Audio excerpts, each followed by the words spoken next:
Pembuhisme Assalamualaikum hipnoterapi warahmatullahi vibrasi. wabarakatuh. Saya mau sharing waktu 2 hari yang lalu ya, waktu hari Minggu sore. Berarti 3 hari yang lalu. Minggu sore ya, saya pulang dari kuliah sekitar pada asar, saya dan teman saya ya itu gabung di sebuah kopdar ya dengan ada tema semacam ilmu ya, sharing ilmu dan buka bersama atau bukber. Menarik banget karena di situ ternyata ya teman kita ya Mas Aziz dikira saya hanya sekedar obrolan biasa, biarpun itu sebuah presentasi ya presentasi biasa kan namanya juga semacam ngabuburit ya, obrolan ringan untuk menunggu buka puasa. Tapi ternyata materinya cukup jos ya, cukup dalam. Di situ beliau mengenalkan konsep embuisme, sebuah embuh ya.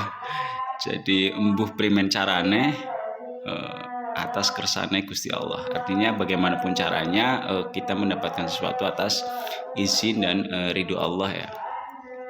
Jadi di embuisme ya kita dilatih agar tidak melekat pada sesuatu.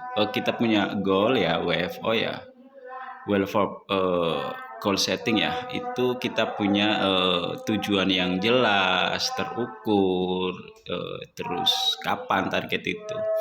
Nah, di dalam NLP itu kan sudah dijelaskan ya dengan cara smart dan sebagainya. Tapi ditilik lagi ya. Kita kan manusia nih. Tentu ada batasan-batasan tersendiri juga, ada hal-hal di luar kendali kita di samping ada hal-hal di dalam kendali kita.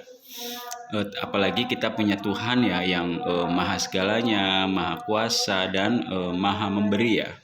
Artinya di konsep kita agar tahu diri, eling ya, bahwa kita manusia.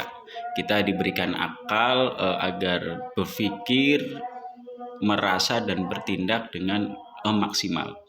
Tapi di sisi lain kita perlu berserah diri kepada Allah. Nah, itu tantangannya.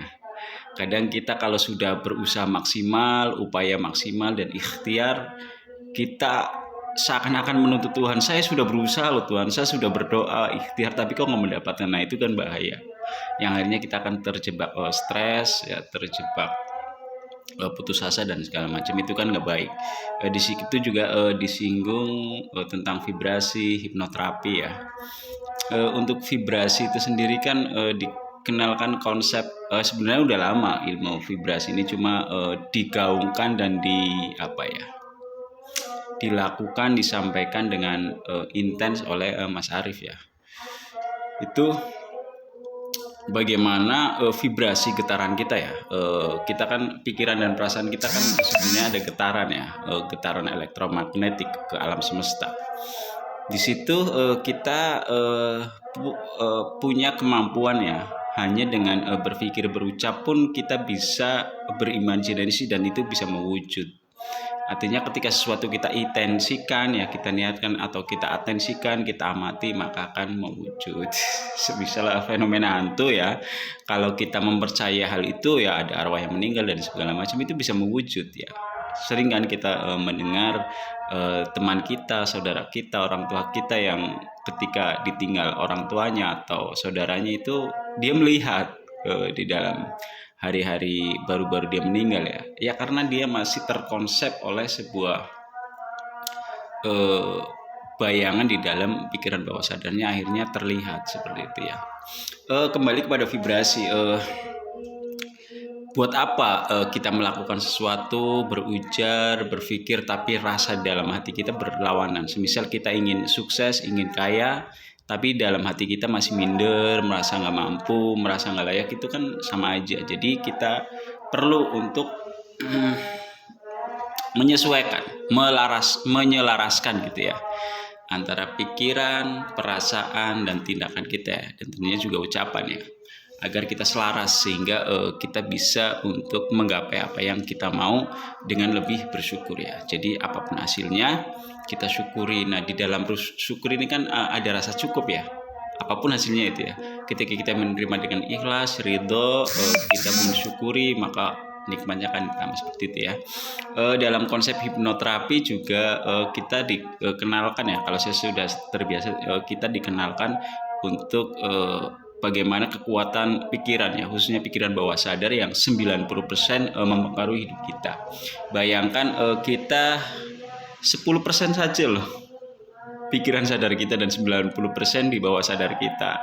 Tiap hari ya, kita mengendarai kendaraan, kita menggunakan pakaian, kita ke kamar mandi, kita kerja, itu kan sudah otomatis ya.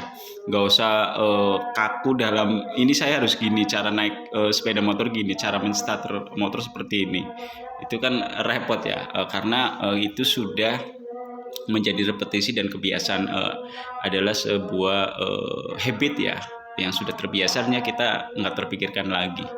Nah, di samping habit kita kan juga punya keyakinan, kepercayaan, nilai-nilai yang kita tanyakan, yang kita pertanyakan adalah apakah nilai-nilai yang kita pegang, kepercayaan yang kita anut, nilai-nilai yang kita pegang teguh selama ini, apakah itu memberdayakan atau enggak, kan seperti itu. Jadi apapun itu, ketika kita mau menyadari, kita mau mengamati diri kita seutuhnya, kita akan lebih bisa menaikkan level energi kita ya.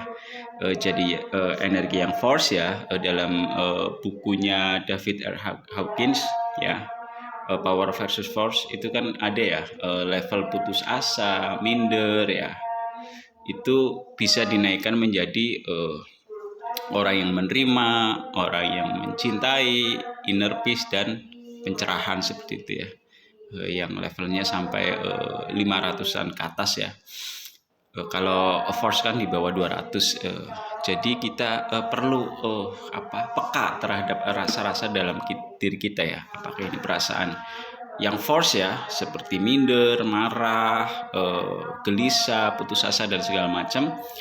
Kita perlu mengganti state ya, agar lebih rasa untuk lebih menerima, berani, percaya diri ya, terus bisa lebih mencintai, menyayangi dan bermanfaat untuk orang lain ya. Ketika kita sudah utuh kesadaran kita, kita berdaya dalam melakukan hal-hal yang positif, maka tugas kita sebagai Kharanas Anfa'um Linnas ya akan mewujud ya. Kita menjadi manusia yang bermanfaat ya, sebanyak-banyaknya untuk orang lain. Itu ya, terima kasih. Assalamualaikum warahmatullahi wabarakatuh. See you.